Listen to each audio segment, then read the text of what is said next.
Just a scale. Just scale. Yes, Wow. just a scale. Some well, in Tang Dynasty and a lot of Chinese court music introduced to Japan, and Japanese kept all the regional material. They have the music. What's called a tapture?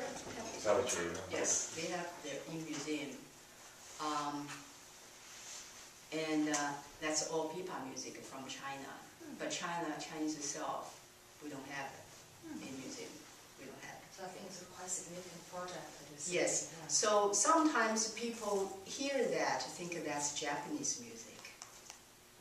But actually, no. That's what they say, very close, because used to be China moved, introduced to Japanese, and they played it in Japan.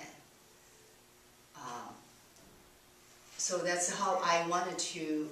What I want to do is I recorded that, and I wanted to, to try to. I also am very interested in early pipa music, very different from, very different. The language is so different.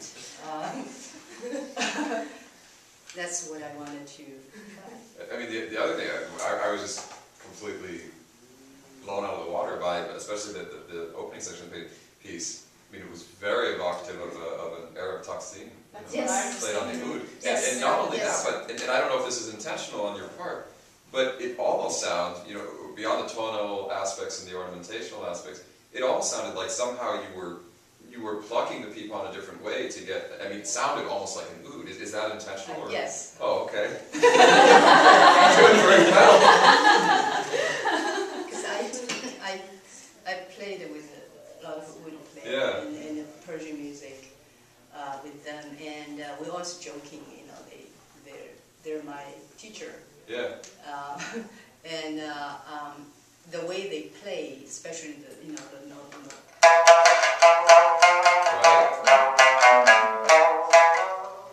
That's, people can't have, we can do Yeah, that. I've never heard that before. I mean, yeah.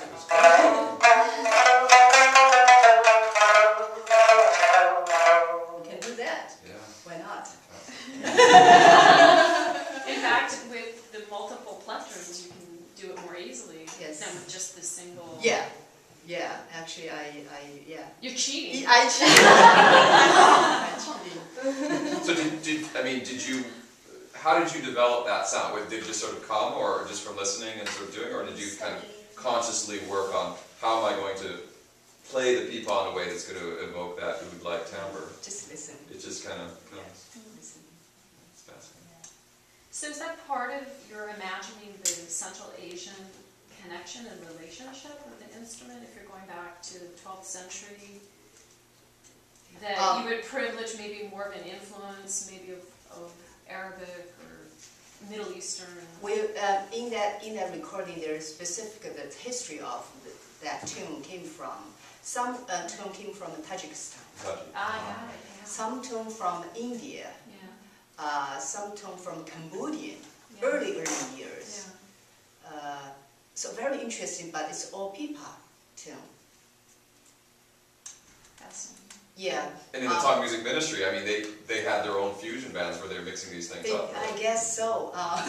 And because most pieces are very short, like 10 bars, 8 bars, or something.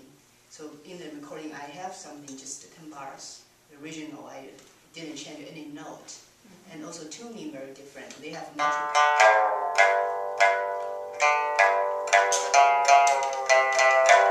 They have that tuning very low.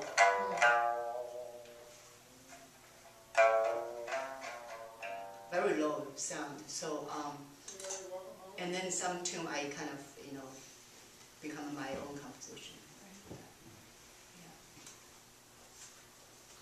Another project, which is you have currently how to curate the Chinese music. Chinese music. It sounds you went back to China and find a root and find some root musicians and brought them back to America. It sounds fascinating. So can you tell us something about that? Did you see the trailer, my video in my website? Yes, I saw one. It's like Heartland something. The title. Yeah, that one. Yes, I'm trying to finish that DVD. I want to do a 20 minutes DVD. Oh, right. Documentary about the folk music, Chinese folk music in northern part of China, which is very different tradition. It's more religion like a Taoist, Shang band, and also Taoist band, also the shadow puppet. So totally different style of Chinese music. I spent 3 years. Last 3 years or 4 years, I back to China because the Carnegie Hall project. They asked me to curate